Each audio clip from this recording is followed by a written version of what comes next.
Cora on the computer. So for everybody to know, hello everybody, Hey who's everyone. here and who's watching, and hello Ramfis, I'm so grateful, thank you. Um, I met Ramfis at the Sundance Film Festival last year. Petra's here! Petra is in the Czech Republic. She's like in a little town outside of Prague. It's so nice that you're here, Petra. Can you put your video on? If you can, that'd be awesome. Our international crowd. Okay, so we met at Sundance, at the film festival at Sundance. And you know what? It was really interesting. You know what I know about you, Ramfis? What is that? That you love cheesecake. How do you remember that? Right? Exactly. Isn't that interesting? So, Yeah. I went to Sundance as a kind of networking conferencey thing for my hmm business, right? Like you go to hmm the pools to find your ideal clients and see where you could serve and create magic, right? But you got to get out of your bubble. So through another conference community that I'm part of called Nexus, a whole contingent of people went to Sundance. So I went with them and didn't know anyone really, very loosely knew like the person whose house I was staying at. Um, and first thing happened is we all kind of went for lunch. And of course, the girl whose house we were staying at was like, yeah, my friend Ramfis is joining us. Yay. So here comes Ramfis, sits at our table. Really gregarious, really like with a big smile on his face, super friendly, super open. And was talking about how he loves, you love cheesecake, right? Like, it's just one of those things that just sticks to your mind. There's like, you're trying it out and it's good or not good. You know, Yeah. you're an expert in cheesecake. And the way you were talking about it is like, I never heard anyone really claim it. You know, I'm an expert at A cheesecake. connoisseur. A connoisseur. There you go. Yeah. Right? Like, it's just a little element that's a little out of the ordinary. That is just a friendly thing about a person that a year later, I guess, and it's going to come to happen soon. It's like, I remember that about that guy. The other thing that I noticed about you is we crossed paths, I don't know, 2, 3, 4 times for, it's like a 5-day, 7-day, Sundance is long. And you weren't staying with us, but along the way, you know, at different parties or on the sidewalk or at different events throughout the whole thing, we'd run into each other. And every time we did, you had a huge smile on your face. Like you were like, oh my God, Christine, I'm so happy to see you. Like, we don't know each other. Right, we're getting to, but it Yeah. just felt so great, right? And I think you remembered my name a couple of times, and you hmm were really like, you would stop in your tracks in the street to connect. I just felt like the actual connection with me. That is, it wasn't just like a social, hey, how you doing? It was really a connection moment that you hmm gave me extra time, and then I remembered you, and then I saw you again and again. That now, when you're putting stuff on Facebook, it's like, hey, I'm doing a course. Will you tell your people? I'm gonna tell all my people. You know, like I am on Team Ramfis, and I'm gonna make whatever your dream is come true. However, I can help you, because you're one of my favorite people now, and I feel like we're friends, even though we really only ran into each other 3 times in the street. You know, hmm or 4 times in the street. So there's a certain kind of magic that you have that I recognize as being really important for all of us who are busy trying to create our own businesses, right? That sort of networky kind of thing. And I know a lot of people, especially coaches, who we really love deep, intimate moments, but a lot of us are kind of introverted people, you know, like that deeper conversation stuff totally lights us up. The kind of social butterfly stuff makes us kind of like, right? And for me personally today, this is perfect is happening today, is Summit. You know Summit? Summit. I'm actually a part of Summit. Yes, I've Oh, done you are? Summit. Yeah. Okay, so Actually, yeah, Summit's yeah. today. In LA, yes, In Summit in LA, right? LA. Okay, yes. And I, you know, got my ticket and I paid $3,000 or $4,000 or whatever the fuck for a weekend hmm to go do the thing. And I'm seriously considering not going. Like, I'm like, Oh no. right? I'm just like, I'd rather stay home and work on my online course. And I, you know, like, just like, I just get so nervous to just meet a lot of people. Like the kind of hmm energy it takes to like come, like, I feel like I'm proving myself. Like I have to like prove myself to everyone I'm hmm talking to that I'm worthy to talk to somehow, even though I've been doing this for fucking 10 years and I know that still. So can you please help us? Yeah. All right. So let me dive right in. Yeah. Deep diving. I don't know if you guys listen to Ralph Smart, but I love when he says that. Deep diving. So thank you for the warm introduction and giving everyone the little background and story on how we know each other and how we connected. That was so well done, so awesome. So I live by two U's every day. And I live life with urgency. So in the moment right now, Yeah. because you don't know what's going to happen in 5 minutes from now. And things can just unravel or manifest with the urgency. And I also live with being unreasonable. So taking the risk, just going out there, just going for it, because you never know, again, what's going to manifest or unravel. So those are like my two U's that live by. So this year at Sundance, I went there and I was at an event that Jonathan Gray has. Jonathan Gray is like this boutique New York lawyer that's been to Sundance for like the last 20 years. And he goes to Sundance with like 20 movies, anything from like The Irishman that Martin Scorsese's done to like Moonlight. You know, that's like the Oh, quality that's of work that good. he's doing. Like $1 million budget all the way up to like $160 million budget stuff is what Jonathan does. So everyone knows to congregate at Jonathan Gray's party from midnight to about like 6 or 8 in the morning. It's just like a routine. So I popped up there. I want to say maybe it was like the fifth or sixth day at Sundance. Can I stop you for a And second? Just for everyone who doesn't know, Ramfis is a filmmaker, not a coach. So we're getting this from that angle. Okay, keep going. Some of the things I'll talk about Yeah, will relate to your field and what you're up to great. as well. But Totally. yes, I am a filmmaker, so that's why I was at the Sundance Film Festival. Mhm. So I walk in and I meet this gentleman, Dave the Board, and he's like, "Hey, who are you? Like, what do you do?" So I have this routine that I build in when I meet people. I tell them about the projects I'm working on, which is around social impact, around women, people of color, or the queer community. I also talk about my speaking engagements, where I'm speaking, what I'm up to. And he's like, wait a second, so where are you speaking? And it just so happened a few weeks ago, I'd locked in South by Southwest, which is another big film and also music film festival that happens in Austin, Texas in March. And he's like, wait a second, that's really interesting. I run a film festival in Florida. It's called the Sunscreen Film Festival in St. Pete. And we'd love to have you there, just off the fact that I said I was speaking at South by Southwest because of the credibility. And it's not something I went in looking for, or, it just manifested. So he's like, we're going to fly you in. We're going to put you up. We'll give you a stipend. And it was an amazing experience. It was one of the best things that came out of Sundance, was meeting Dave the Board, because that got me that festival. And then it also got me to speak at the Cannes Film Festival, which is like a large international film festival in the south of France. And Dave basically said, hey, if you speak at this festival in Florida, Sunscreen Film Festival, then I'd love for you to speak also at Cannes. So one door kind of opened up the other door. And because I spoke at the Cannes Film Festival, I basically got opportunities to speak in India, London, South Africa. It was like one door opened up the other door. Now, if I had not gone and sewned up, I would To the never met party. Dave. I would have never spoken Sunscreen.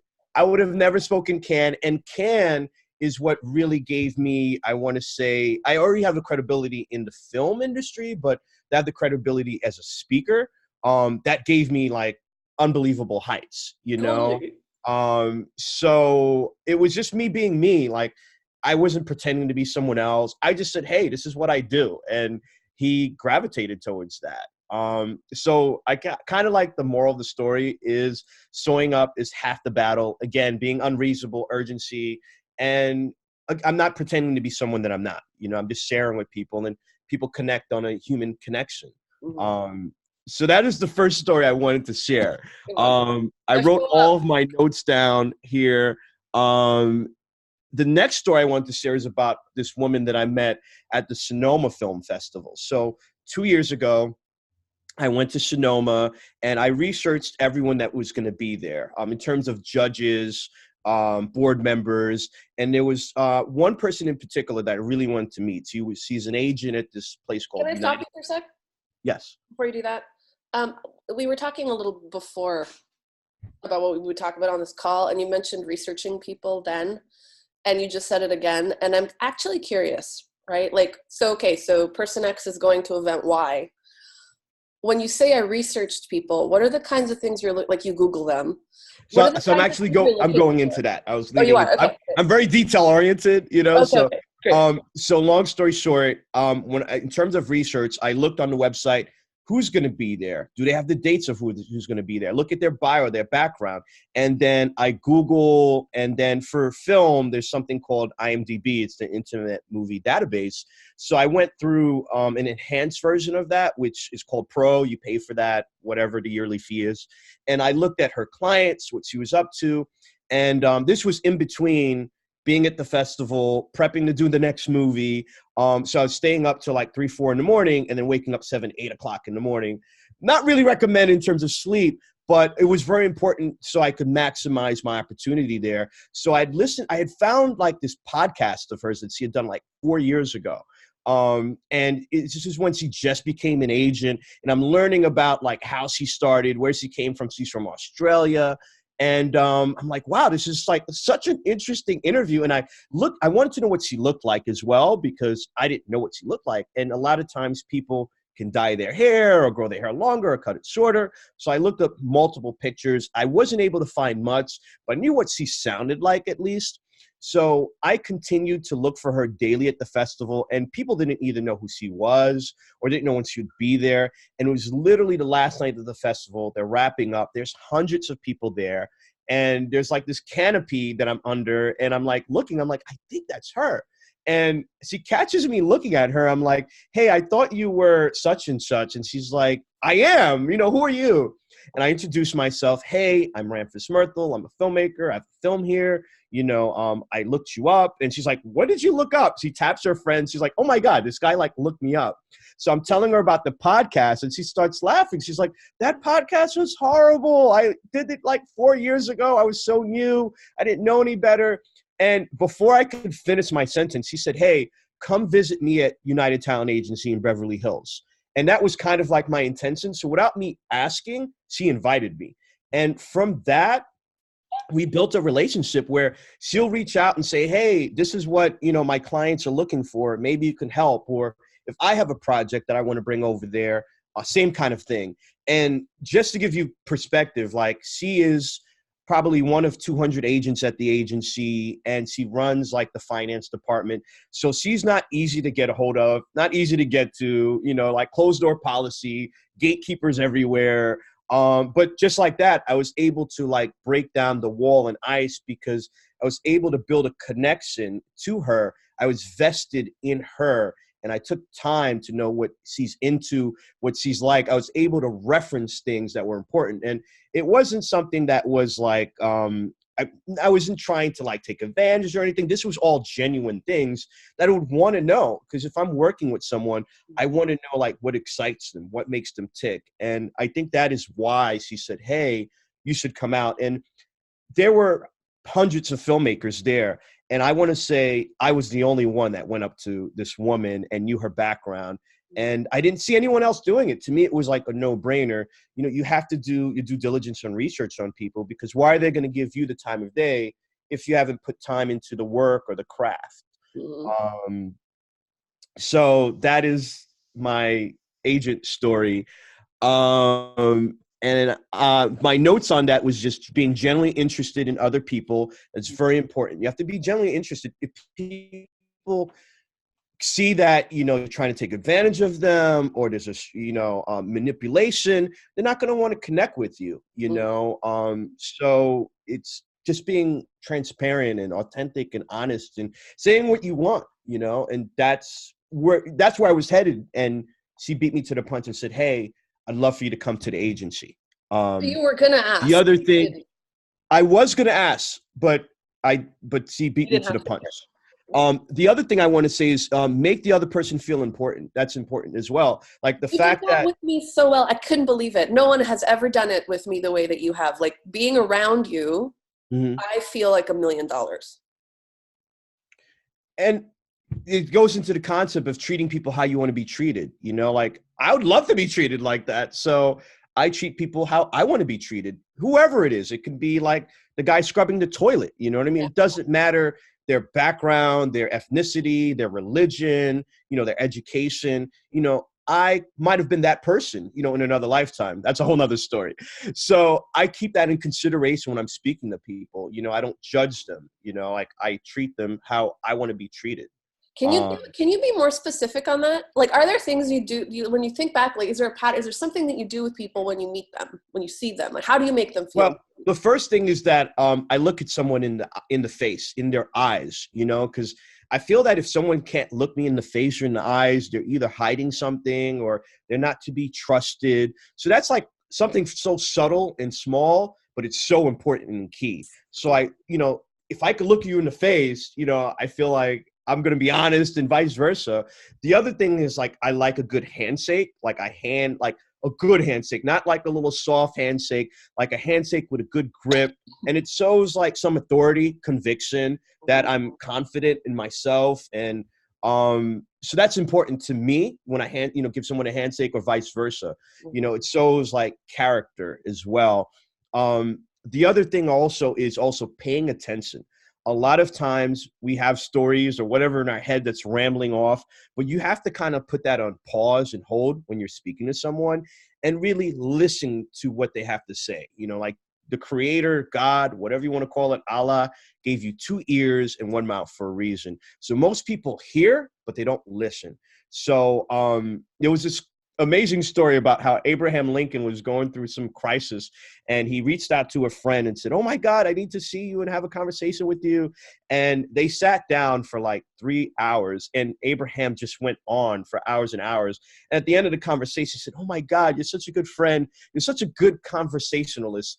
And the friend is like, he didn't say a word. All he did was listen, you know? And I feel that especially now with technology and in 2019, people don't invest that time and listen to people. So I make that a point, you know, on so many angles, because then not only do I get to know the person generally, then I know what kind of conversation to have with them, like what makes them tick, what gets them excited.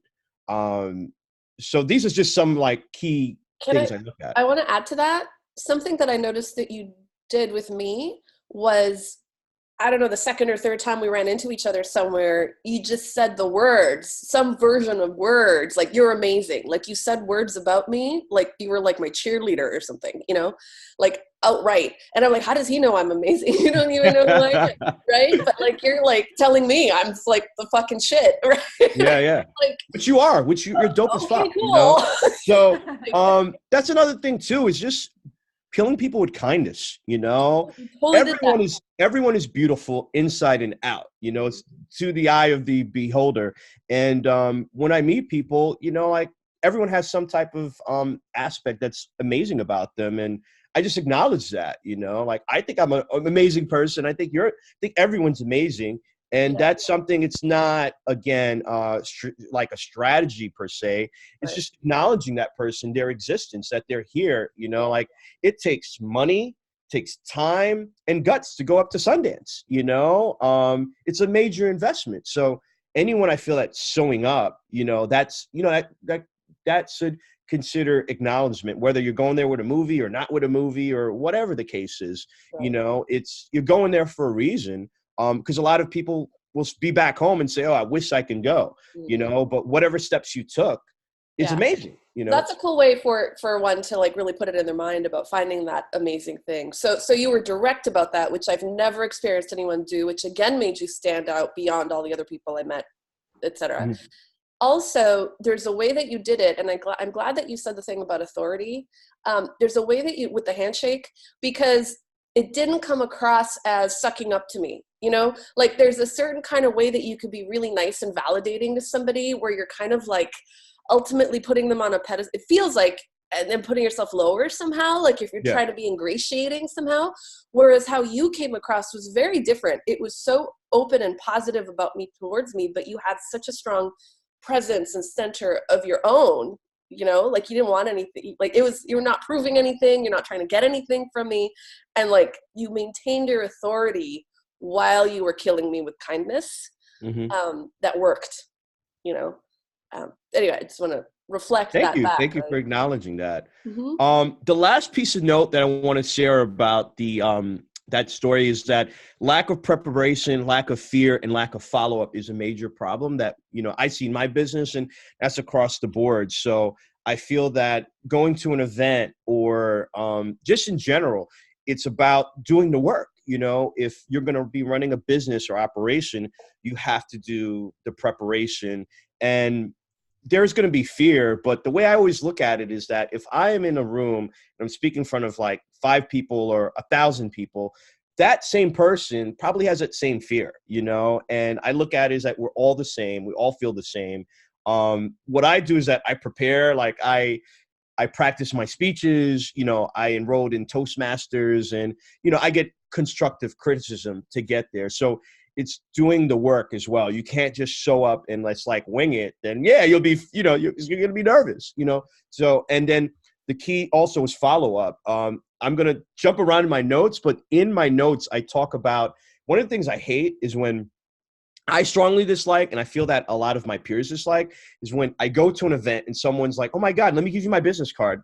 Wait a second. What is your name? Who are you? What is it you do? Like, I don't give a shit about your business card. You know what I mean? Like, I'm probably going to just chuck it because I don't know who you are. So I kind of watched your videos when you talked about like, hey, I didn't get a business card until 10 years, And I kind of agree with that because, again, it's, you're investing in the person. Like, you want to know what gets them excited, what makes them tick. And just so many times I go to events and somebody just gives me a card and I look at them and I'm like looking at them like, do they get like what they're doing? There's no connection. Like, I'm not going to reach out to you, or, you're probably not going to reach out to me because it's just meaningless. It's not a meaningful conversation. Mm-hmm. So that's one of like my pet peeves, but the follow-up is really important too. Someone will collect like 100 business cards. Most people don't follow up, which I don't understand. Like, you spent the time to go to an event, or you spent the money and the time to go to an event. Why not follow up? So that is like, where was this? So Jacob Kruger, a partner of mine, was saying like one of the heads of HBO had a meeting with some of his students, and she said, "Listen, I'm going to give everyone here my email, but the reality of it is that you're all probably not going to email me. This is what happens all the time, and it's just odd and weird that that's the case." So one of the things that I cheer and push is follow up, and the follow could just be something simple like, hey, Christina, I met you at Sundance during the Nexus event. We had a great conversation. I'd love to connect with you again when I'm in LA or when you're in New York, and let's keep the conversation going. Something light and sweet, simple to the point. It doesn't have to be something extravagant. I don't have to present you like, a $1 million business idea or, like, it's just connection. And over time, it kind of just builds, that's just human life, human connection. I was going to ask you, how do you follow up? What's the tone of the first communication that you have with them afterwards, right? Because I feel a lot of people like overwrite, like they kind of make it professional. They want to come across as like worthy of your time to read my email. And then it just feels kind of, it doesn't feel like conversational and friendly and like, hey, what's up? We're buddies. Yeah. Vibe. It comes across as like, here's a serious business email. And that's so I'm going to tie into another story because I do everything through stories as a storyteller. Great. Me personally, I like to speak to people. I don't like to text. I don't really like to email unless the person specifically tells me. I don't like do phone calls or whatever, or I don't, I would prefer you to email me, then I'll do that. But usually when I meet someone, I'll ask for their phone number first. That's the first thing I ask. Because if I ask for their email first, then they'll be like, you have my email already, just email me, So it's a strategy that I use. Like, hey, let me get your phone number. And if they look at me kind of odd, I'm like, well, I want a human connect. I'm authentic. I keep it real. Like, I want to be able to call you. I don't want to just email you. I want to build a relationship. So then usually that'll bring their guard down. Like, okay, cool. Here's my number. Here's like the office number or the cell phone. You can just reach me here. If you don't reach me there or can't get me hold of me there, email me. So I ask for the phone number. After I ask for the phone number, then I'll ask for, their email, and then maybe I'll connect with them on social. So either LinkedIn or on Facebook or whatever platform that they use. So here's a perfect example. Again, Sundance story. Sundance last year, I'm online, and there's these 2 guys in front of me that are going in, and there's a group of women to my side that are trying to get in, and the guy behind me. So I kind of just have a discussion with all of them, and at some point the doorman doesn't let the gentleman behind me in and the young ladies in, but the two guys ahead of me get inside. So I tell the guy behind me, like, hey, let's exchange cards, let's stay in touch. He says, yeah, awesome. I go inside, and this was an after party for a movie called Collect with Keira Knightley and Dominic West. So it's a bunch of like uber fancy people and money and all that fun stuff. And I connect with the two guys that are there. One is like an investor. The other guy is a talent manager. And I speak with them for maybe 15 minutes. We exchange info, tell them a little bit about me, about the film that I have at Sundance. And we talk about how we do business. And I say, all right, we should follow up when I'm in LA. So about 2 or 3 weeks later, I head to Los Angeles, and I follow up with the gentleman that was behind me, and we get together. We have, I would say, coffee for an hour and a half and he's telling me about, he also lives in Toronto, which is funny enough. And he's telling me about, what he's working on, what he's up to. And there was nothing there, yet. We just stayed in touch. And then I did the same thing with these two other gentlemen. I followed up with them. I took a meeting with them each, got to know them. I head back to New York maybe a month or two months later, and I'm speaking to Nick. So Nick was the gentleman behind me, and I'm like giving him the full update like I do with anyone else. Like, this is what I'm up to. This is what I'm looking at. By the way, like I met this talent manager at that party you were going to go in, but you didn't get into. And, he represents like Billy Bob Thornton. And he's like, wait a second, he represents who? And I'm like, yeah, he represents Billy Bob Thornton. And he says, hey, I have this project that would be perfect for him. I already have the money. If you can set up the deal, you'll come on as a producer, you'll get a fee. And I'm like, in my head, I'm like, this is so freaking easy. Like, I know the talent manager.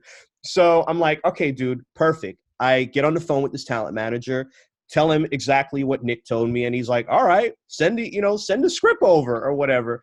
And just like that, like I met both of these people at the same time. One got into party, the other one didn't. And I built a relationship with both of them, not expecting to do any business, just wanting to get to know them. And I ultimately like structured a deal where this guy put up X amount of dollars to get Billy Bob Thornton to direct this movie. And long story short, Billy ended up not liking the script and wanting to do it. But if he had liked it, it would have been a deal made. I would have gotten a fee and a credit just for being myself and being genuine to people, So that just goes to say that just follow up. It's important, again, to show up, to follow up, because you don't know what's going to manifest. Mm-hmm. And I've developed 2 really good relationships with these guys. The guy, Nick, has gone on to go work at Sony. So he's like a contact at Sony now. And this other manager has gone on to another management company. And he's like, hey, he's always like sending ideas, and I'm sending ideas to him as well. So that's why follow-up is so important. I have a question. Go ahead. So for us as coaches, one of the things that's important for us in a way, there's kind of a level of conversation that we could have at networking events or parties or whatever, where it's like we're talking about our jobs and what we do, right? But for us, what's also very important is that we create relationships and connections with people where we're talking with them about them and their deeper stuff, like their big hopes, their big fears. They're like, they start peeling the layers away from, it's no longer like a superficial thing where it's kind of like, oh, wow, you're my people. And I'm actually can open up to you about real stuff. Right.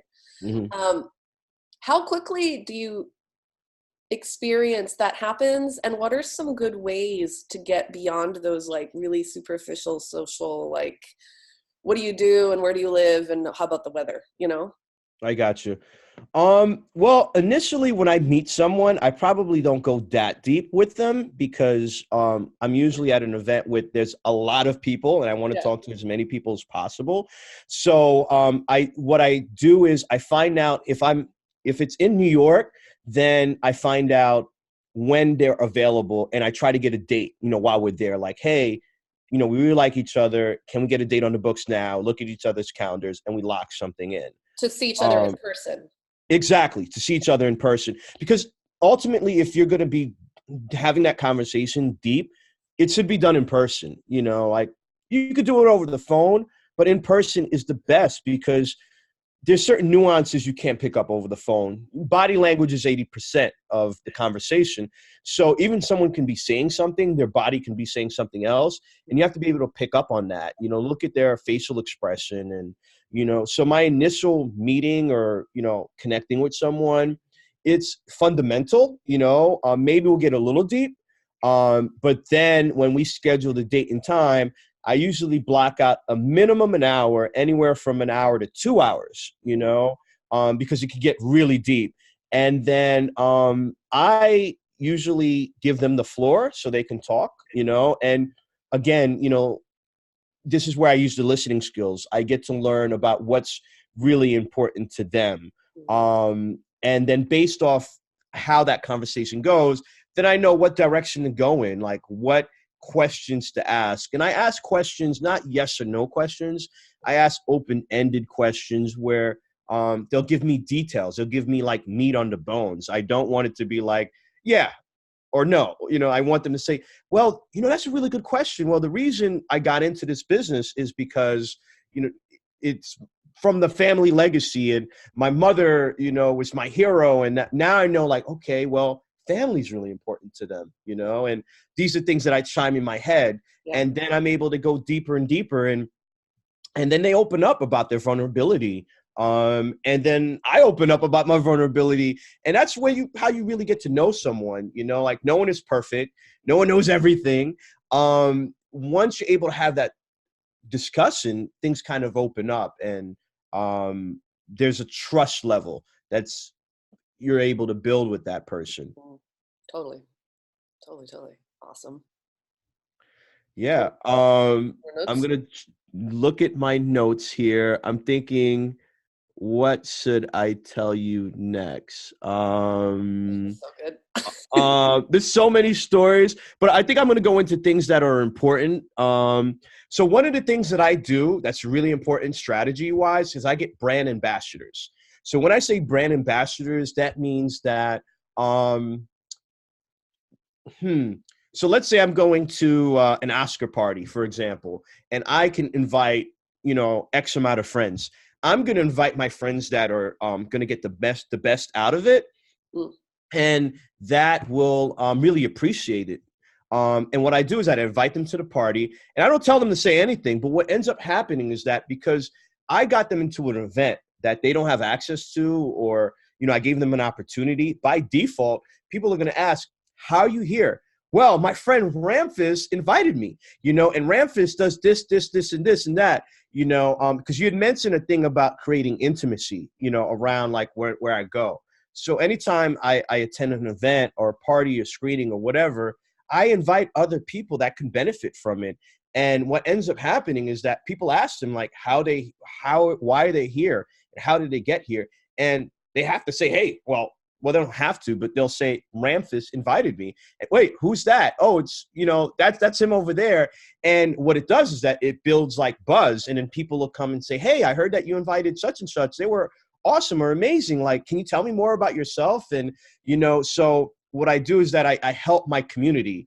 And in a sense, it kind of like kicks back and helps me, and that's something that's just genuine, in that sense, because it's helping them.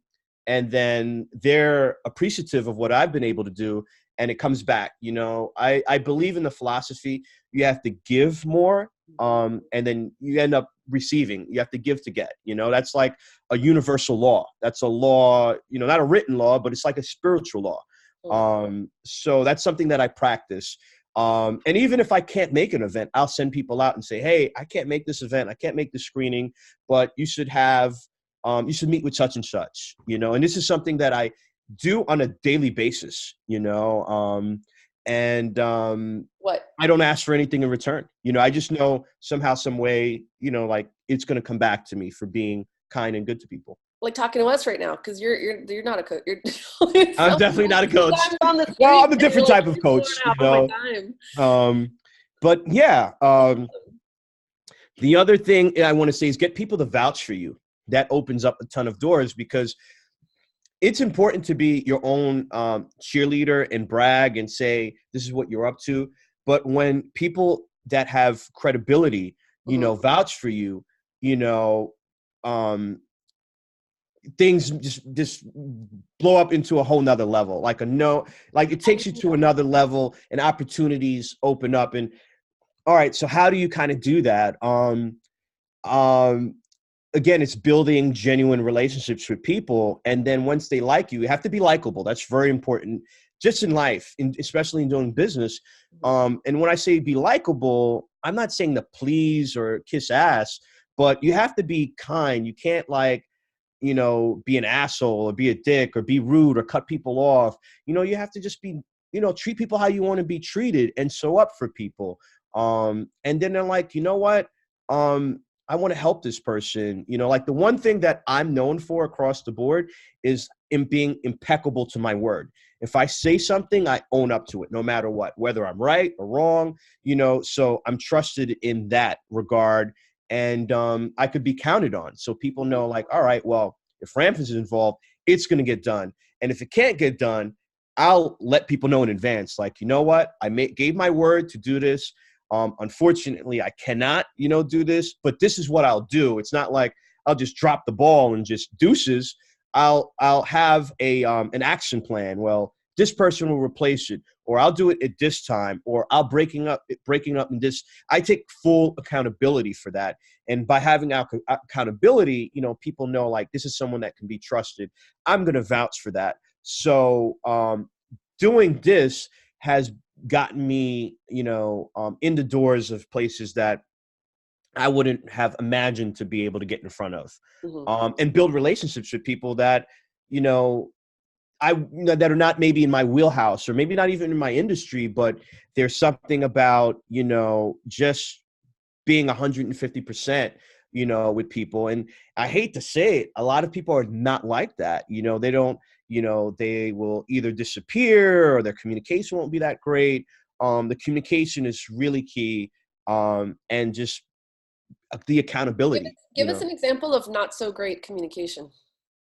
Um, all right, so let's say there's we have a scheduled call or whatever, and I have an emergency, where I end up in the hospital or whatever, so you end up, scheduling the other things around our call, and those decisions on our call would affect those other decisions that you'd be making. And it kind of hurts you, maybe personally or your business or a little bit of both. And it was like, I threw no regard for that, even though I have shit going on in my life, so I believe it's good communication for me to at least call, send a text or email, or have someone else contact you and let you know. And that way you can do what you need to do and not look bad in front of other people. Like, wait a second, I don't know what's going on. I haven't heard from Ramfis. And then, eventually find out and you're like, oh man, it's shitty. But at the same time, you're like, I wish I knew. Then, I would know how to, communicate with, these other people that I'm working with or dealing with. So bad communication is no communication. That's very bad communication. Yeah. Communication is the most important thing, whether it's, in your personal relationship, business, across the board. And a lot of times it may be fear or, people, well, it's probably better I just don't show up or I don't say anything at all, as opposed to saying that I don't want to do it anymore or I can't do it. It's better just to be upfront and honest, and then the person can take it from there. It's better to overpromise, underdeliver, than underdeliver, overpromise, if that makes sense. Under promise, over deliver. Yeah, that's what I meant. Yeah. So, You said something earlier that I want to ask you about when you were talking about vouching, getting other people to vouch for you. You started talking about that by saying, it's good to brag about what you do, but it's even better when other people brag about what you do. correct. We're, for a lot of coaches, and for me too, it's kind of like, wait, how do I brag about what I do in a way that isn't annoying? How do How do you you, talk about what you do in a way that you're lifting yourself up, you're enthusiastic about what it is, you come across like it's awesome, but without feeling all the weird insecurities about bragging about yourself? so like if I'm doing it on social media, I'm just careful in how I word it, so I'll go through my post. Mhm.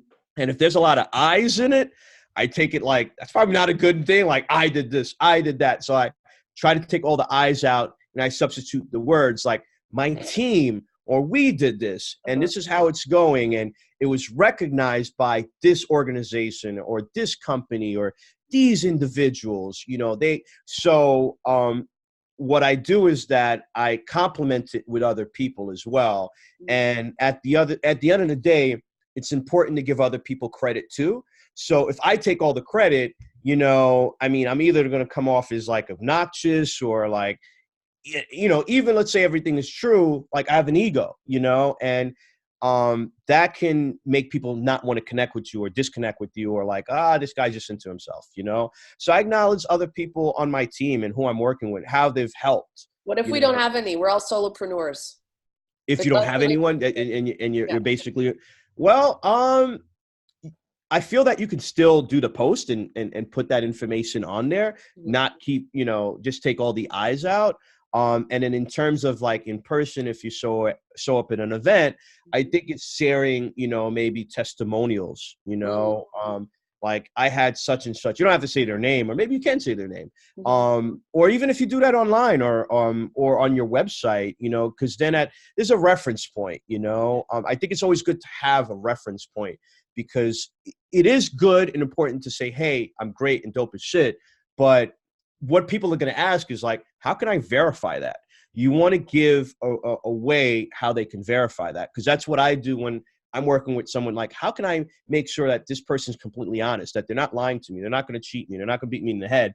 I look for other people that I know, or if I don't know them, I look for people that have worked with that person, and then I reach out and I vet them. Like, hey, like, what do you think of this person? And then they have nothing to like gain or lose from it, so they'll keep it 100. So I feel like if I was a coach, I'm going to an event and I'm sharing, I'll say, this is what I do. I'm really good at what I do. And these are the clients that I've had. This is what they've said about me. Feel free to call them up or email them, Mhm. and confirm that. And obviously, talk to those people ahead of time. You'll Make sure they're actually okay say, with I'm really good having at what that. I do. You'll I'm use sorry? those. You're not shy to use language like that. No, absolutely not. Because why wouldn't you? The thing is that Oh, the dude, you most have no important thing is idea. None of you have no to one believe in organ can yourself. say that. That's part of it too. You have to believe in yourself, Yeah. and people will pick up on that. Like if you seem unsure of yourself, Yeah.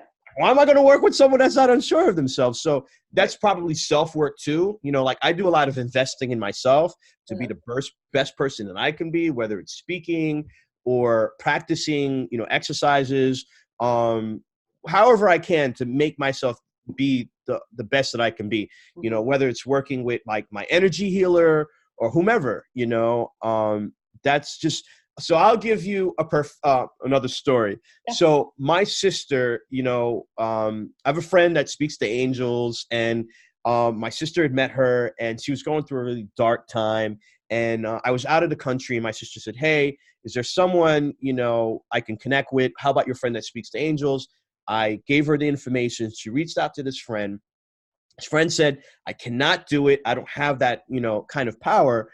Let me connect you to this guy, Brian." So Brian meets with my sister, and Brian charges like, I want to say at least 500, maybe it was $600 or $700 for this session, which is expensive for energy healing, to be honest. But my sister came back 180, and I was blown away. I'm like, oh my God, this guy Brian's amazing. Like I want to meet with him. So then I go to Brian, and I put the $500 down, and it was one of the best investments I made. And it wasn't necessarily a 180 for me, but it helped tremendously. And then I told my mom about it. So my mom did it. I told my workout partner, and I'm not getting anything from this. I'm not getting any kickback. Brian's not, I would say he's like a loose friend, but there's no incentive for me to do that. And I just saw his quality of work and the testimonials of what he's been able to do. Like the guy is worth, the 500, or I'd even pay more, for his services. And he's just a one-man guy. Like he's not really going out there promoting, but his work speaks for himself, Mhm. and people can confirm for his, for his testimony of his work. Mhm. So, and I feel like Brian would just basically say, hey, this is what I do. I'm an energy healer. I'm really good at what I do, just like that. And to me, it just makes sense that he'd say that. If he looked kind of like I wasn't sure, then I'd be like, why am I going to give this guy $500? Why am I going to refer? I referred like 5 or 10 people, to this guy. So he's made at least a few $1,000s off my referrals, no kickback, just like this guy does a great job. And he acknowledges that. Mhm. Awesome. Thank you. How do For you sure. recharge? Like, are you just a natural extrovert, or do you need time to like just be by yourself and not come out of your shell? Like for me, Uh, coming out of my shell and doing that, I can do it for some periods of I gotta amp myself up to do it, and then I yeah. can do it for 2, 3, 5 hours if I, Sundance, whatever. I can't get away from people. But like if I'm doing it for 5 days in a row, I just want to slit my throat. Like I just can't. Like I Yeah. will not go to the bar. So there's things that I do to prep for that. So when I go to Sundance, I have to mentally prep for that because Okay. it's 2 weeks, intense. Yeah. You're meeting thousands of people. So I mentally prepare for that. So I do a lot of I want to call it like spiritual work in a sense, because if you do the spiritual work, then it comes out in the physical world. So I mentally prepare, I meditate, I'll definitely meditate before Sundance, like every morning and night. And I'll take care of myself, like I'll take care of my body, make sure that I'm healthy, take all my supplements.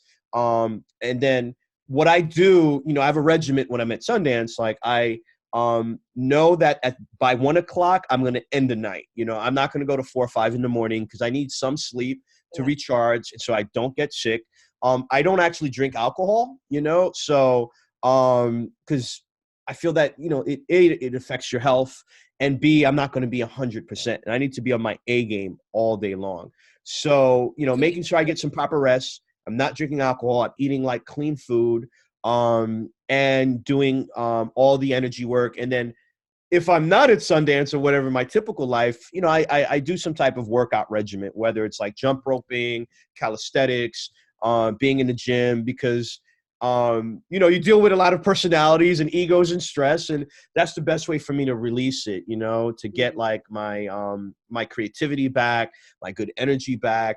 And then at the same time, I protect my energy too, because this is all about your frequency, your vibration. So I make sure that, I'm reading positive things. I'm listening to positive audiobooks. I'm watching like Ralph Smart on like YouTube or Instagram or social media, listening to those quotes. And then I have a community of like-minded people as well, where I bounce things so I could rejuvenate and be there. But if it's something intense, like 2 weeks, 3 weeks in Cannes or wherever, it's I have to mentally prepare. If I don't mentally prepare, then it's not going to go well. So it's a little bit of that, and then game planning. So I walk around with a notebook. When I take meetings, I take the notebook out. Actually, I have my notebook over here. Mhm. And I write everything down, like what we talked about, because there's no way, average day I'm meeting like 20, 30 people, 40 people at Sundance. I'm not going to remember, like what 10 days is like 200 people. I'm not going to remember all 200 people. So, I write notes. I let them know I'm writing notes, and they're okay with that. That way I remember. Yeah. And then at the end of the day, I do a full recap report of what happened, For So when yourself. for myself, I get back home at like 1:32, and I stay up for another hour, and I write detailed notes, who I met, Wow. so I did that for you too, Christina. You did? Yeah. I write Amazing. who I met, the day we met, what we spoke about, reference points, so I can remember too. And one of the things I make a point to is I remember people's names. The most important thing that people will remember, or not remember necessarily, that's in front of them or that matters to them, is their name. So once you hear your name, like, you start looking around, like someone's calling me. So I make an effort, to remember people's names. And that goes a long way, because it shows like, wait, this guy remembered me, like, wait, I don't remember his name. Like, now they want to remember your name, so I do my best. I don't always accomplish it because I'm meeting so many people, but I retain names pretty well. And that helps in the conversation and building, and and it's authentic too. It's kind of a strategy, but it's not like manipulative like strategy. Well, Bill Clinton's famous for having like index cards or whatever of everybody. that he like names, and like anytime he'd go to a thing, he'd pull out the index card about, oh, Joey and their mom and they got divorced at whatever, and Billy likes to play basketball, you know, like before he meets people. So I think that's great. What I'm really hearing from you, so you're somebody who builds your world, your career is very much relationship building and networking, right? You're not doing an online marketing to build your practice or build whatever, right? You're really doing a thing where it's like people to people, word of mouth, referrals, and all that stuff, which for, you know, us coaches, some of us just love that. That's how we want to do it. And I love everything you're saying, from the preparation that you do before, to the energy, to the planning, to the research, to the writing the notes, to the follow-up. Like it's not haphazard. It's not just like a feel-good sort of situation. You're taking your career very seriously and approaching this relationship building strategically, like a professional. You know, I'm hearing the professional part of it that I wouldn't know, right? Like I wouldn't know that we met in the street and it was really a wonderful experience and just somehow magically I'm your biggest fan, right? Like there's a lot that went into your refining of yourself and your skill sets around this that makes it feel like magic to me over here, right? And then you just do that by 200 people at one conference kind of thing. And I also really like your attention to your state. You can't fake it. It's like, it doesn't matter what words you say. If you don't believe in yourself, or if you don't feel good, if you're not at your most enthusiastic, relatable, likable place, you know, it's just going to fall flat. Right. Absolutely. Yeah. Very well said. Very well said. Absolutely. Can I open it up to questions, just because I'm aware of time? So we're going to have. Oh, where are we? Oh, 8 minutes. Is there anything particularly extra special that you want to tell us before? I'm looking. There are a few things that I do want to throw out there. This is so good. I'm getting so much from this. Thank you. There's so many things I want to say. All right, so I'm gonna just go through them. All right. Okay. One thing I'm gonna say is do not share your opinion unless someone asks. You know, that's really important. Because a lot of people tend to just, like, in regular conversation, they just share their opinion, and sometimes you turn someone off and not be aware of that. You know, and the reality, this is kind of like spiritual law anyway. Like, you know, you might alter somebody's like future or whatever by giving your opinion. So if someone asks for my opinion, I give it. But even if I hear something that's like horrible and it's fucked up or it's stupid, I just listen. You know, they shared it for a reason or whatever. They wanted my opinion, they would ask. So bear that in mind. You know, I've seen people shoot themselves in the foot by voicing their opinion or turning people off.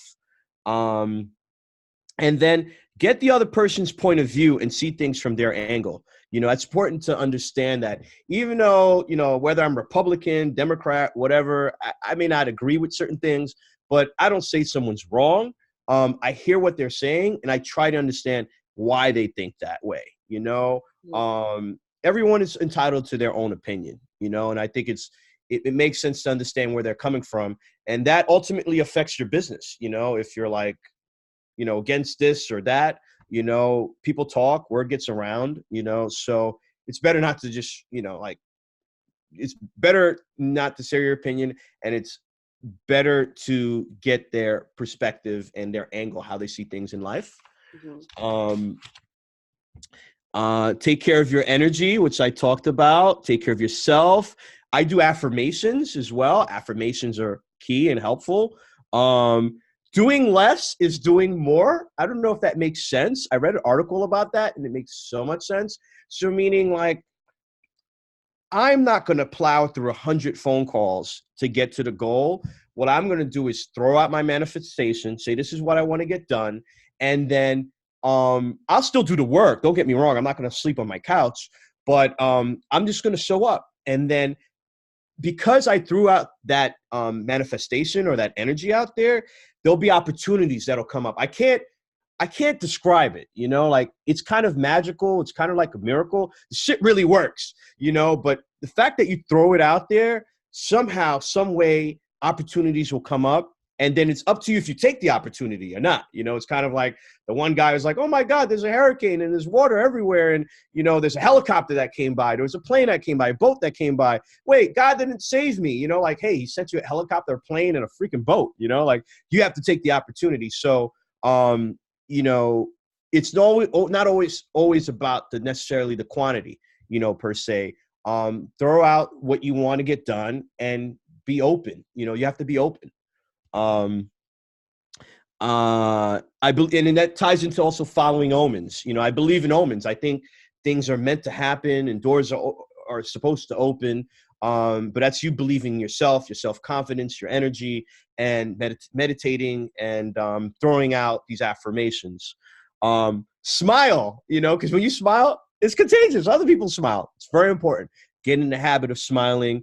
And love is the most powerful thing in the world. That emotion, that energy will defeat, close anything.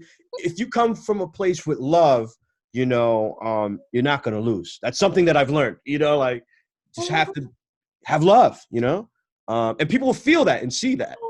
They're going to want to be on your team and on your side. Yeah.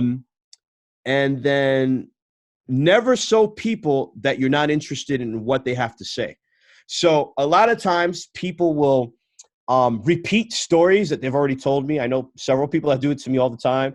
And even though I want to interrupt and say, listen, you told me this yesterday. You told me this 20 times. I just let them say their thing and like, oh my God, that's great. That's awesome. And they might even know that they're telling me the same story over, but it makes them feel good to tell me the same story over and over. I'm just using one example. I mean, there could be other things where people are saying something really boring to you and you don't connect with it. And or you may not know about it, but just smile and just nod your head. You're not like lying or faking, but you know, they're in their own world and sharing something that's important to them. And if you say some shit that just like throws them off or, you know, like disrupts their dream or their vision, they're not going to like you. You know, this is part of being likable, you know? So just never show people you're not interested in what they have to say, you know?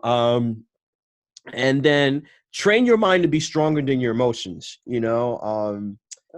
Don't necessarily react. You have to respond to things. Like take a beat. Someone may say something that may get you really hot, but process it. They might say something to get on your nerves, but try to see where it's coming from. Maybe they came out, they just lost $100,000 deal and they just came in and they met with you and they're being nasty because it's not about you. It's about the fucking deal that they didn't get and they're taking it out on you. So bear that in mind, you know. That's something I take in consideration. Like in the past, maybe I didn't do that, but now I've gotten so good at that, you know, like I take a moment to process it. And a lot of times that person will come back later and say like, I was a dick, I'm sorry, or I didn't mean that, you know, or you mean something to me, or like, oh, I gave a bad first impression.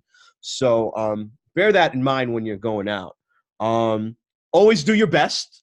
All or nothing, you know, I mean, that's always my mentality. If you don't want to do it, you don't care, not interested, just don't do it, you know. But if you don't do it halfway, you know what I mean? Like don't tiptoe your toe in, put your whole freaking body in that, you know what I mean? All or nothing, your best or nothing. Oh God, you just nailed me about today. I know. Don't make assumptions. Good business is based off good information. So if you don't understand something, you must ask. You know, there's no such thing as a stupid question, you know? And two of the questions I like to use that are not intimidating to people, instead of saying why, ask what, or what can we do to make this better? Or how can we make this better? Use those two questions or how to start a question with what or how. Don't use why, because why sounds threatening. Ask open-ended questions, give honest and sincere appreciation. And then in terms of, I think everyone should have a bio on them. If you don't, you know, make a like professional bio, have a professional picture. I think social media is important. I personally started using this guy, Daniel Calderon, for all my digital marketing, and he's helping me tremendously build my brand online. So if you guys want any of that information, I'm happy to share.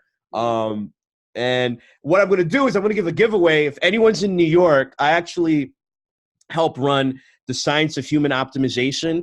It is a health and wellness expo in New York City and Long Island. It's happening this weekend. If anyone is in New York and wants to attend, I will comp you. You could come check it out. The website is healthmedia.us. I've had keynote speakers such as Mark Hyman, Suzanne Summers, Carol Oates, and I help produce this event. I produce it how I produce a movie. I've become very close to the founder, Alex Labarsky is the founder of Science of Human Optimization. And even though I'm in film, I orchestrate it like, production. So what I've personally done is I've brought in businesses that made sense for the event. And I'll give you a way that, maybe as a coach, it could be helpful. Maybe partnering up with a doctor or holistic or Eastern medicine doctor has a big following and doing business with them, because they could only do so much. They have a big practice. They probably need a health coach. And this could be like a referral system to bounce off. So this is just like throwing it, this is just a random idea. Send me a link to that after the call and then I'll post it. Yeah, absolutely. That's amazing. Thank you for offering that. From Virginia that did this a few years ago at our show for one of the alkaline companies. And he, there was like a relationship and everybody went to the alkaline company because he said, hey, I'm in business with these guys, so it's give and take, working community. So I dabble in the health and wellness space because, your health is your wealth. That's the most important thing. And I've helped grow Alex's business tremendously, with some of these tools and tactics. So I'm open to going to questions now. There's a lot more that I can share, but I realize we're over at the hour, and I'm happy to open for questions and comments, concerns. So we have about 20 minutes before I got to go, so the meeting will shut down. So let's see what questions there are. And if there aren't any, then we could go into more of the things that you have for us, which are fucking gold. You're so great. Thank you for preparing like so much for this. It's the preparation. Like I treat my name as gold, and it would behoove me to come on here and just be like, all right, what you guys want to talk about? Like, I want to give you guys a quality experience. So you walk away with something. You walk away with some action items and things to do, or consider things that weren't on your peripheral. Yeah, you totally knocked this out of the park. Okay, who like over delivered for real? Who's got a thing? Anyone have a thing? Questions? Laura. Thank you so much. You may not be a coach, but I just felt like I had a coaching session. So, you can transfer anytime you want. Add it to your list of things you do. Add it to your list. Yeah. What's gotten me really curious is, how did you get to be like this? Like, what's your background? What's your tiny little bit of your backstory as to how you got to think like this? Because you've said a lot of things that were like from the spiritual realm to the business realm.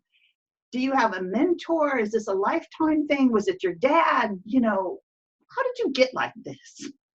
A really good question. So I was born in Queens. I was raised in Port-au-Prince, Haiti. And my grandfather ran, maybe not the best thing, but he ran the Haitian government army, at the time during the Papa Doc, Baby Doc era. So I grew up in Port-au-Prince, learning French, Creole, and then English, then moving to Miami with my family after Baby Doc got exiled from Haiti and went to France. And then ultimately I went back to Queens to live with my parents. So my father has like 6 or 7 like PhDs. He's like a brilliant scientist. And my mother is an accountant. My mother is very spiritual. So part of her lesson in life, what she was told by her beliefs, is that she had to show me spirituality. So through my mother, I picked up a lot of spirituality, and I've always been curious, so jumping into like past life regression and learning about that, picking up, those books, getting an energy healer, just doing a lot of the self work. I did something called Landmark Education. I've been part of Summit, and these are all like-minded people. And it's something that I would always pray for, was for wisdom, knowledge, and experience. And it just started showing up in my life, and just being a student. I know I don't know everything, and I'm always open to learning. And I've just surrounded myself around people that are extremely, successful, smart, And I think the smartest people are the people that say, hey, I don't know what the fuck I'm doing, but I'm open to learning. And that's always been my mentality on life, you know? So I'm constantly reading, listening to audiobooks. And I'm out 3 to 4 times a week, you know, going to events and screenings. And I'm asking, Steven Spielberg or Brad Pitt, you know, not them specifically, but people of their caliber. What did you do? What were those steps? And not even just in the film business, in other businesses too. And I kind of pick their heads. And from that, you know, I take the pieces that make sense to me, that gravitate towards me, and that I would want to do. You know, that not what everybody's doing is for me. So I take the parts that resonate with me, and that I want to be behind. And then I've had plenty of mentors around me that have supported me, and then just good business partners and affiliates that, you know, I want to see them successful and vice versa. Mm-hmm. Awesome. Another question?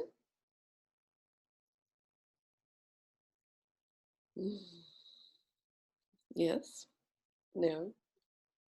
No. Okay. What else is in your notebook? What else is in my notebook? Let's see. I kind of ran through all of these. All right. So a friend of mine was a talent. She's a talent manager. She represents this like recording artists. And it was while I was in LA last. It was during the Grammys, during February. She calls me the day of and says, Ramfis, you're the only person I could think of, you know, like my talent, you know, I can't be in LA. I'm in New York. I have to be at New York Fashion Week.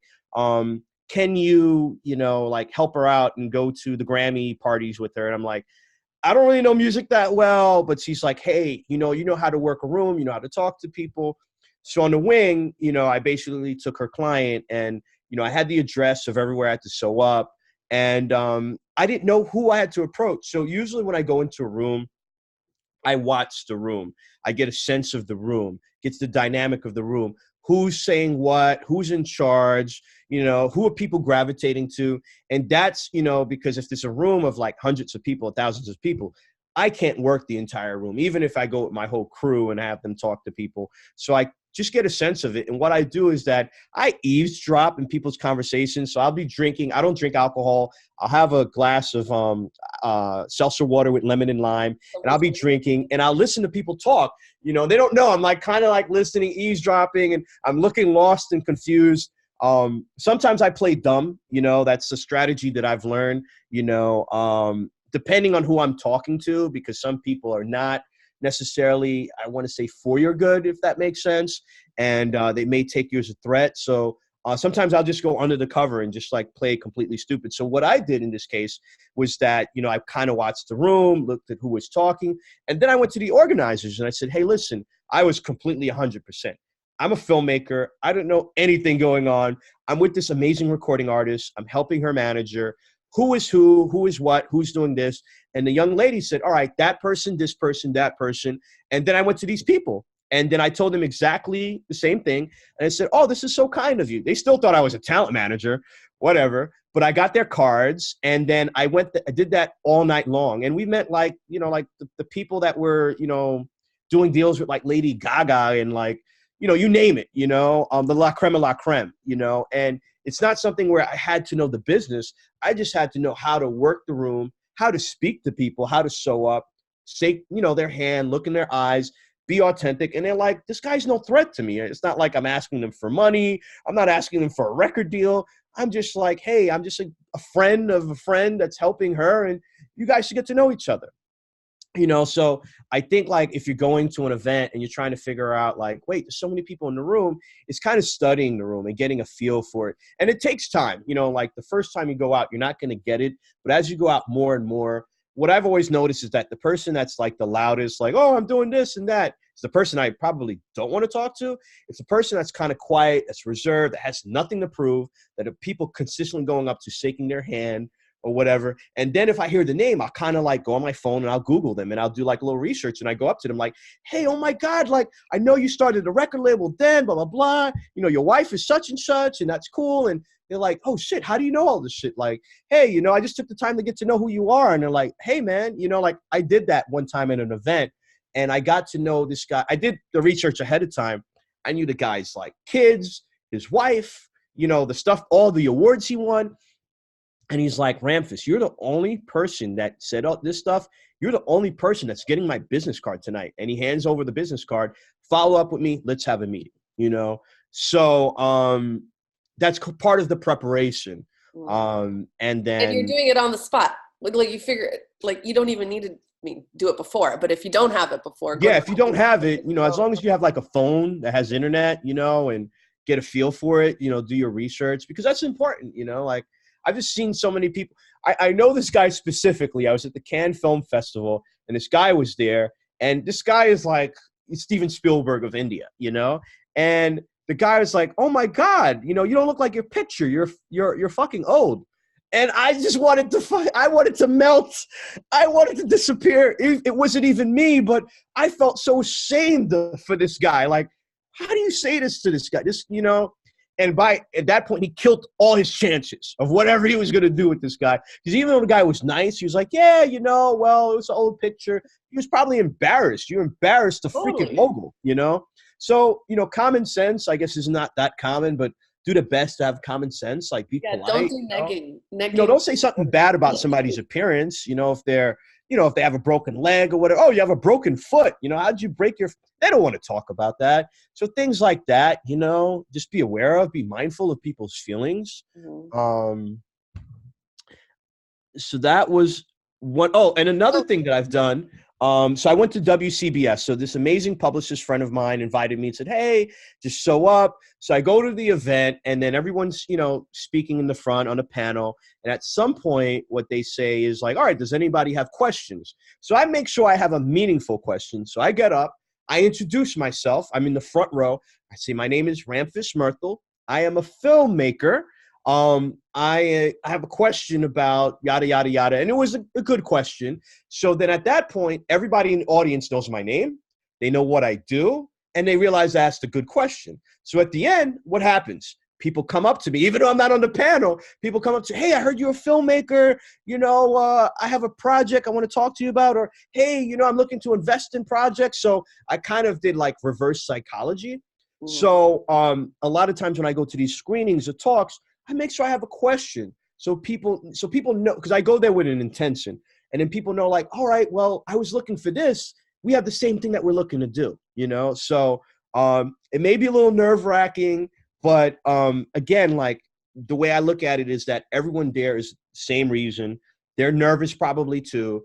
I'm just going to, you know, throw my hand out there and throw a Hail Mary, you know, and ask the question. And it doesn't hurt you if you say, hey, I'm a little nervous. People respect that. That's you sharing a vulnerability. Wait, he's a human. She's a human.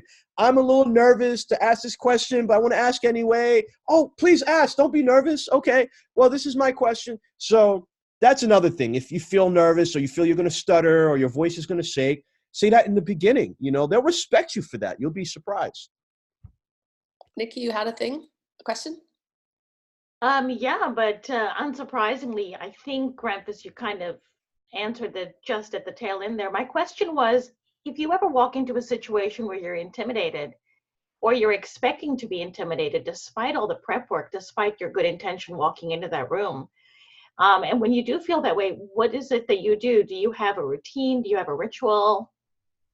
I basically close my eyes and I say, I'm powerful. I am powerful. I am powerful. I am powerful. And I build myself up, you know, and then I'm like, shit, I'm fucking powerful, you know, and I go in, you know, like, so I do like a mantra, you know, and then my energy healer, he's given me like certain tools and things. So what he had me do, one of the exercises is that I close my eyes and I see the goal that I want, you know, and I see it manifesting. And then I see, you know, maybe it's multiple goals and it kind of like rotates and it goes faster and faster and faster. And then boom, you know, so I do visual aids and I speak to myself, you know, I pull myself to the side and then I psych myself up. And I'm so excited that I go in and then like, it's contagious because I'm excited. They become excited too, you know, so. Totally. Yep. Like however you're being is totally contagious. They will be how you be. Exactly. Bajia? Basia? I'm not sure. Basia. Okay.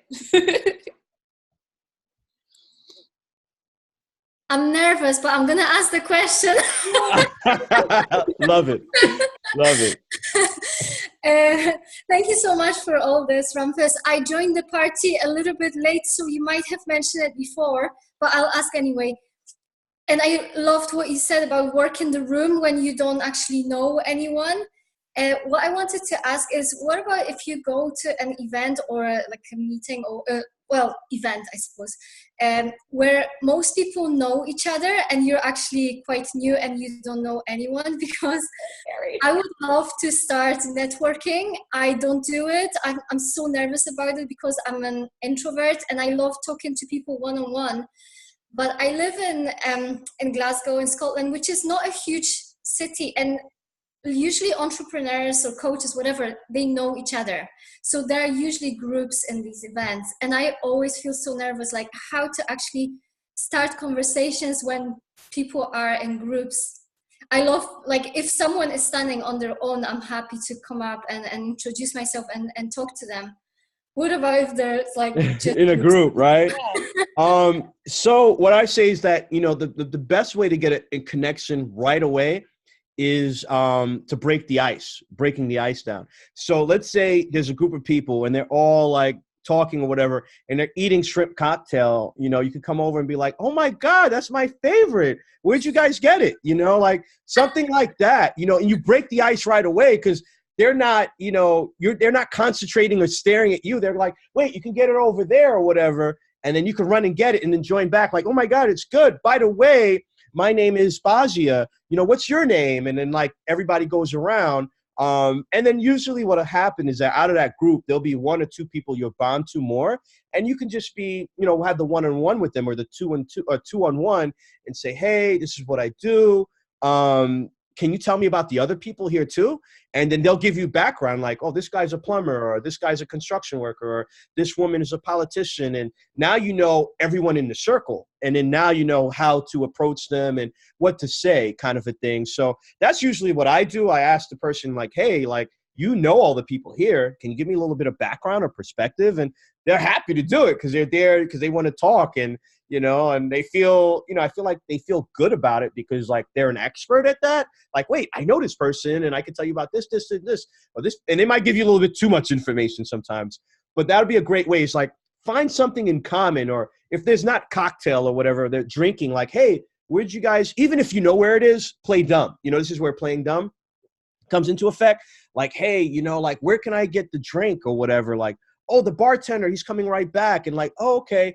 By the way, my name is, you know, so find some way, or like you see someone wearing really nice shoes or a handbag, compliment them like, oh my God, I have the same bag. And like, oh, you have great taste. You come here, girl, let's go on a shopping spree. Or, you know, so find something in common, whether it's something that maybe it's something that they're wearing, or maybe their scent, maybe they're wearing a perfume or cologne that you're familiar with. Like, oh my God, that happened to me at Sundance. This girl came up to me like, oh my God, like, I love your cologne. And I'm like, okay. And she named it on the spot. I'm like, what? And we became like the best of friends, you know? So you just have to find something that is relatable, and you break the ice that way. And then they're not nervous. You're not nervous. It's not awkward. It's like you're part of the crew. Does that make sense? It does. Thank you. Okay. That was a great question. I wanted to know that too. Very cool. More questions? Any more questions? We got like 3 minutes. Okay. So I'll give you two stories I want to share. All right. So Gary from Sonoma. So a friend of mine in Sonoma sent me this article, and I was reading it about this guy that started an HR company, and he loves film. And I said, oh my God, you know, this is the sign. You know, I told you this omens. So the omen was, I need to connect with Gary. So I call his office. I'm like, can I speak to Gary? They're like, who is this? I'm like, it's Ramfis. Ramfis who? From where? I'm like, this is Ramfis, the filmmaker, and I need to talk to Gary. What is it about? Well, it's about him investing in movies and da-da-da-da. And the assistant basically says, send an email. So I write an email and speaking to all the points of Gary, like, I was in Sonoma. I had a great time. I love the town. I love wine, even though I don't drink. I know you want to get involved with filmmaking. I'd love to partner up with you. Within 5 minutes, he emails me back like, oh my God, let's jump on a call. We get on a call, and I'm telling Gary what I'm up to. He's telling me what he's up to. And he's like, yeah, it'd be awesome to work together one day. I'm like, Gary, one day I'm going to fly up to Sonoma, and I'm going to break bread with you, and we're going to work together. So he said, okay. So that was like, I want to say maybe in the summer or something like that. And then legit, like I had gotten my film into Sundance, and I knew I was going to go to LA. And then I'm like, well, Sonoma's not that far from LA. I just have to fly to SF. So I flew to SF, and I hit Gary up. I said, hey, Gary, I'm coming to Sonoma to meet with you. And he's like, he was blown away. He's like, this guy showed up. So we went to breakfast. He treated me to breakfast. And he's like, I can't believe you actually just showed up. And that's like me showing up and being impeccable to my word. Mm-hmm. And at that point, it went from like me pitching Gary saying, hey, there's this project I'm doing. I'd like you to take a look at it. Maybe you can be involved, and you should meet with my other partners. And, so showing up, again, is half the battle, being impeccable to your word, doing the work, like people know if I say something, I mean it, and that builds your reputation. And your credibility. And that's when people like, hey, they're going to, he basically vouched to his other partners for me, like you have to meet Ramfis, because I flew up there, like I said I would, So with that said, I do consulting for filmmakers as well. If you guys are interested in me doing any consulting work with you, I'm happy to do it. I'm really good with organization, time management, improving relationships, increased leadership. Like I'm really good with time. Like on Monday, I was in Daytona Beach, went to Daytona Beach to spend time with another family in Sanford.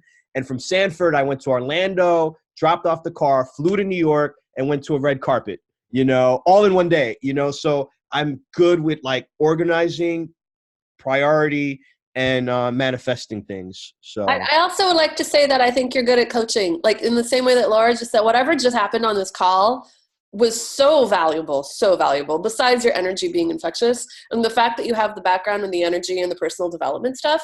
I honestly can see you coaching people, easily. I could see people in this group, in this community of coaches who want like to go to that next level in their own potency in a certain kind of way, calling you up and having some sessions with you and working with you. You just polish this up real good. Awesome. Well, I'll leave all the contact information with you, and you can share it. If anyone's interested in setting up a session with me, I'm happy to do that. And I also share the information with the expo this weekend. If anyone's in New York and wants to attend, I'm happy to share that as well. Oh, good. Thank you so much for your time. So grateful. This was so valuable for us all. Thank you for having me on here. Thank you for having me, everybody. This was awesome. I enjoyed this. This is cool. This is important. And, the way I look at it is that we're all light bearers or light workers, however you want to call it. And it's I'm sorry? Light bugs. Light bugs. Yeah. And I feel that when the creator or God gives you certain tools, it behooves you not to share it. So I feel like it's my obligation to, share all of these gems with all of you, Yeah, totally beautiful. Thank you. I got to run and shut down the Zoom room to open it up again in 3 minutes. Okay, but, cool. Bye. We'll all be more in touch. All right, guys. Take care. Bye.